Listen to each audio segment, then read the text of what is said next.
A'udhu billahi minash shaitanir rajim. Bismillahir rahmanir rahim. We are starting the remaining portion of the topic. SI base unit, derived unit, and supplementary unit. I am Asif Ali Abbasi, Assistant Professor SL College Mirpur खास. देखें, जब supplementary units जो हैं वो हमारे पास जो text book है Sindh text book board, वो हमें क्या बताते हैं कि सप्लीमेंट्री यूनिट की पहली जो आप कह लें कि उसकी जो खुसूसियात है वो ये है कि सप्लीमेंट्री यूनिट हमेशा डायमेंशनलेस होंगी.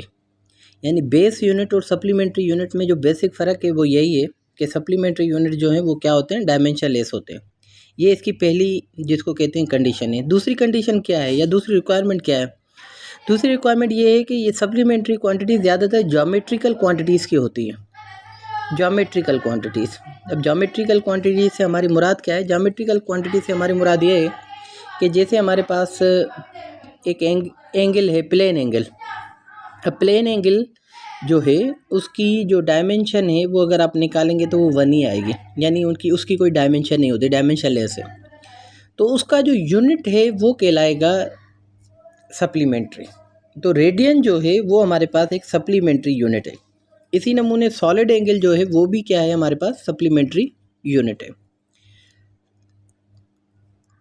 जिसको हम स्टाडियन के वो भी क्या है, वो सप्लीमेंट्री यूनिट है. अब देखें, यानी सप्लीमेंट्री यूनिट्स को अगर आप अपने जहन में बिठाना चाहते हैं तो आप ये समझ लें कि सप्लीमेंट्री यूनिट्स वो यूनिट्स हैं जो कि आपके पास एसआई में यानी बेस यूनिट में नहीं आए, पर वो जो है वो हैं फंडामेंटल इन नेचर. ठीक है जी. अब उसके बाद हमारे पास आ जाता है इनकी डेफिनेशंस हैं. तो फर्स्ट ईयर की लेवल पे ये बहुत सिंपल सी है कि आप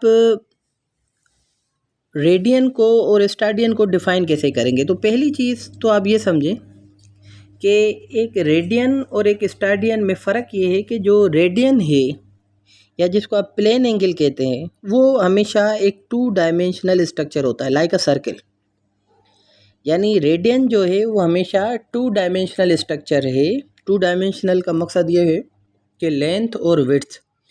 जबकि जो सॉलिड एंगल होता है वो एक 3 डायमेंशनल स्ट्रक्चर से निकलता है. यानी होता तो एंगल ही है, दोनों एंगल है, पर फ़र्क ये है कि एक 2 डायमेंशनल बॉडी हो और एक 3 डायमेंशनल बॉडी हो, लेंथ विड्थ और हाइट जिसमें हो, तो ऐसा जो एंगल होगा वो सॉलिड एंगल कहलाएगा.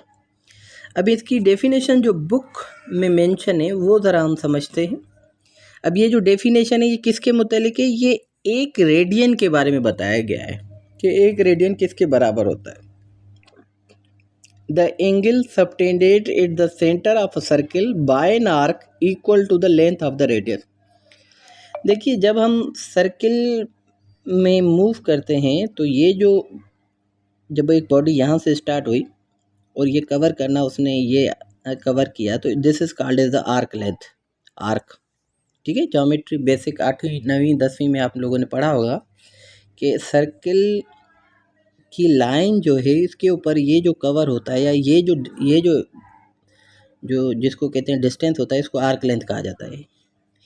तो अगर आप एक रेडियन या प्लेन एंगल को समझने की कोशिश करें तो प्लेन एंगल असल में होता क्या है? ये वाला एंगल किसका? सर्किल का. यानी दूसरे लफ्ज़ों में प्लेन एंगल एक 2 डायमेंशनल स्ट्रक्चर से आता है. तो अगर आप एक आर्क लेंथ को डिवाइड कर दें सर्किल के रेडियस से, ये रेडियस होता है. यानी ये अगर यहाँ से पूरी लाइन लें तो ये डायमीटर कहलाएगी, तो इसका आधा जो है वो रेडियस कहलाएगा. तो हम कहें कि अगर आर्क लेंथ को आप एक रेडियस से डिवाइड कर दें तो जो एंगल बनेगा किस में, कौन सी बॉडी में? सर्किल में, 2 डायमेंशनल में. तो उस एंगल को हम लोग कहेंगे प्लेन एंगल. तो दूसरे लफ्ज़ों में ये वाला एंगल कहलाएगा, क्योंकि एक सर्किल का एंगल है तो ये प्लेन एंगल कहलाएगा. एक रेडियन किसके बराबर है?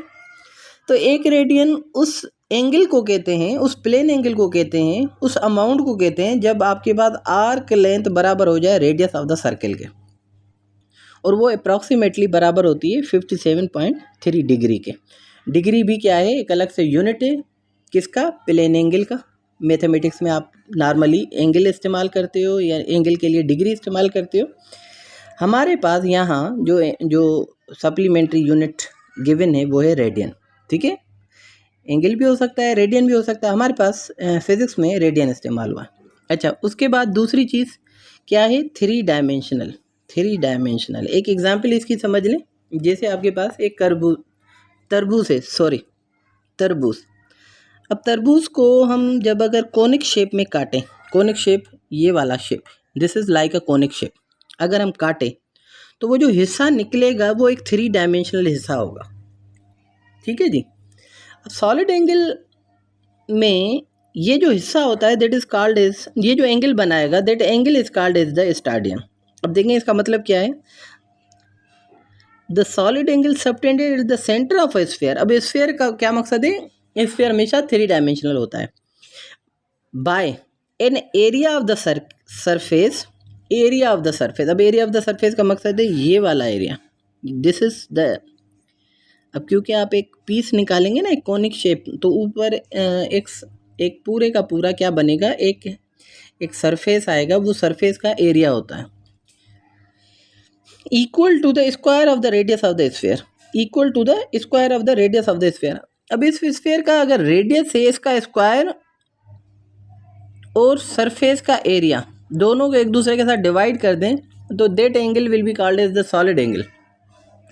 और अगर सरफेस एरिया बराबर आ जाए किसके, स्क्वायर ऑफ द रेडियस के, तो that will be called as the one steradian. मुझे उम्मीद है कि आपको ये जो एक्सप्लेनेशन है समझ में आई। Thank you for watching.